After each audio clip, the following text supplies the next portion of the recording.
अफगानिस्तान में तालिबान की ताजपोशी से पहले तांडव होने की आशंका तेज हो गई है।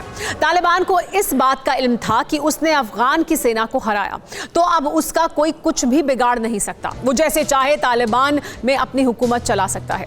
मगर तालिबान के इस गुमान को तोड़ने के लिए खुद सुपर पावर अमेरिका जंग के मैदान में उतरने वाला है। और उसको ये भी बता दें कि सिर्फ अमेरिका ही नहीं बल्कि पठान लैंड में मौजूद डेथ वैली से भी तालिबान के दी एंड का अनाउंसमेंट हो चुका है। आखिर कैसे चंद दिनों के भीतर तालिबान को अफगानिस्तान से उखाड़ फेंका जाएगा, कैसे काबुल की सत्ता पर काबिज होने से पहले ही तालिबानी मुल्लाओं की कब्रें खुद जाएंगी, देखिए इस रिपोर्ट में। वैसे तो पठान लैंड पर तालिबान का कब्जा हो चुका है। राजधानी काबुल में मौजूद संसद से लेकर प्रेसिडेंशियल हाउस तक को तालिबान ने हथिया लिया। अब बस ये तय होना बाकी है कि तालिबान हुकूमत में अफगानिस्तान का चीफ कौन होगा, किसकी ताजपोशी होगी और किसे वजीर बनाया जाएगा।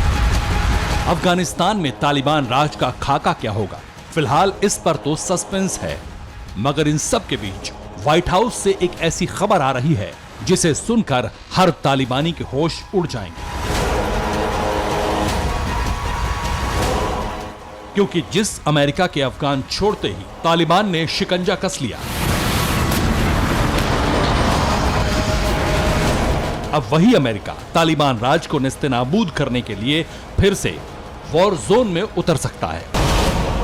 यकीन मानिए ये कोई हवाई दावा नहीं, बल्कि खुद अमेरिका ने इस बार तालिबान के खिलाफ जंग का ऐलान किया है। क्यों, ये जानिए। तालिबान ने अरबों डॉलर के अमेरिकी हथियारों के जखीरे पर कब्जा किया। तालिबान से लड़ने के लिए अमेरिका ने ये हथियार अफगानिस्तान को दिए थे, मगर अफगान सेना के सरेंडर के साथ ही हथियारों की खेप तालिबान तक पहुंच गई। बीते 2 दशक से अमेरिका अफगानिस्तान में मौजूद था। इन 20 सालों में सुपर पावर ने अफगानिस्तान की फौज को मजबूत करने के लिए पानी की तरह पैसा बहाया। अफगानिस्तान की सेना को हर वो विध्वंसक हथियार दिया जिसके दम पर वो तालिबान से लड़ सके। मगर तालिबान की ताकत के आगे अफगानिस्तान की फौज ने घुटने टेक दिए। फिर क्या, अफगानिस्तान की सेना के पास जितने भी अमेरिकी हथियार थे वो तालिबान को तोहफे में मिल गए। अमेरिकी रिपोर्ट में यह दावा किया गया है कि फिलहाल तालिबान के पास 174 हमवी गाड़ियां, 10,000 रॉकेट और 61,000 राउंड गोलियां मौजूद हैं। 9 लाख एम्यूनिशन और 20 लाख 7.62 mm बुलेट्स भी तालिबान के पास हैं। 44 दमदार टैंक, 1016 बख्तरबंद गाड़ियां और 775 तोपें तालिबान के कब्जे में हैं। अमेरिकी सेना की 2 दर्जन से ज्यादा होवित्जर तोप भी अब तालिबान के पास हैं। Black Hawk helicopter, fighter jet और MI-17 हेलीकॉप्टर पर तालिबान का कब्जा है। अमेरिका के 6A-29 अटैक एयरक्राफ्ट पर भी तालिबान ने कब्जा कर लिया है। आपको बता दें कि सुपर पावर अमेरिका ने ये सभी हथियार अफगानिस्तान को दिए थे, मगर अब इन विध्वंसक हथियारों का जखीरा तालिबान के पास है, जो कि एक आतंकी संगठन है। असल में अमेरिका को यह डर सता रहा है कि अपने फायदे के लिए तालिबान इन हथियारों की डील कर सकता है।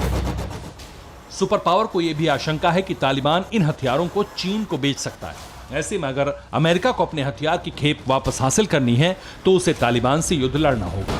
एक बार फिर अफगानिस्तान की सरजमी से तालिबान का खात्मा करना होगा और इसके लिए अमेरिका ने तालिबान के खिलाफ वॉर प्लान तैयार किया है। जल्द ही अमेरिकी बॉम्बर तालिबान के ठिकानों पर बमबारी कर सकते हैं।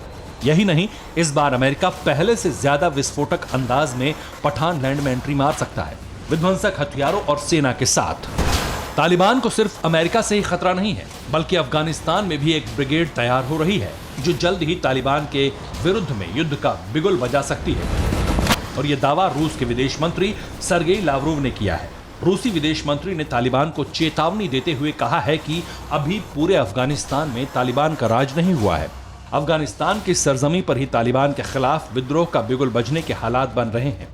पंजशीर घाटी में विद्रोही जमा हो रहे हैं, जंग की ट्रेनिंग शुरू हो चुकी है और विद्रोहियों की इस ब्रिगेड की अगुवाई अमरुल्ला सालेह और अहमद मसूद कर रहे हैं। काबुल से तालिबानी हुकूमत को उखाड़ फेंकने की तैयारी शुरू हो चुकी है।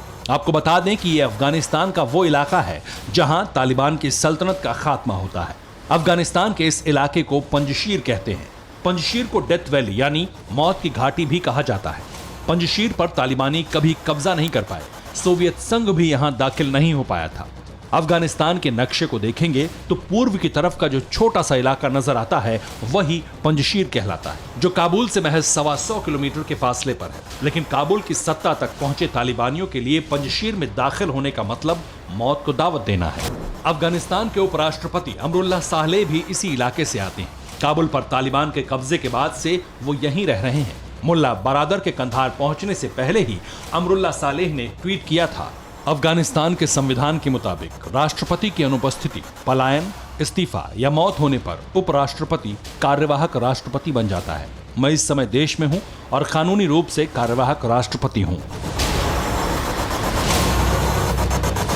अमरुल्लाह सालेह के इस कॉन्फिडेंस की वजह भी है। पंजशीर अफगानिस्तान का वो इलाका है जहां काबुल सरकार की नहीं बल्कि अहमद शाह मसूद की सेना की सल्तनत चलती है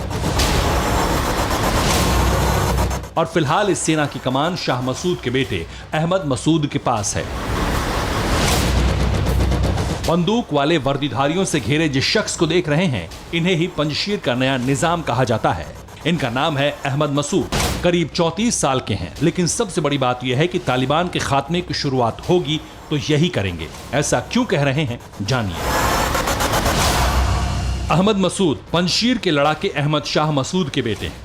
अहमद ने लंदन के किंग्स कॉलेज से वॉर स्टडीज की पढ़ाई की है। अफगानिस्तान लौटने के बाद तालिबान के खिलाफ जंग का ऐलान किया है। अहमद मसूद अफगानिस्तान की आखिरी उम्मीद है और तालिबान से निजात पाने की ये उम्मीद पूरी होती भी दिख रही है। अहमद मसूद की अगुवाई में नॉर्दर्न अलायंस की फौज तालिबान के गढ़ की तरफ कूच कर रही है। सफेद और काले झंडे लगी फौजी गाड़ियों का ये जो काफिला दिख रहा है, ये नॉर्दर्न अलायंस की ही फौज है।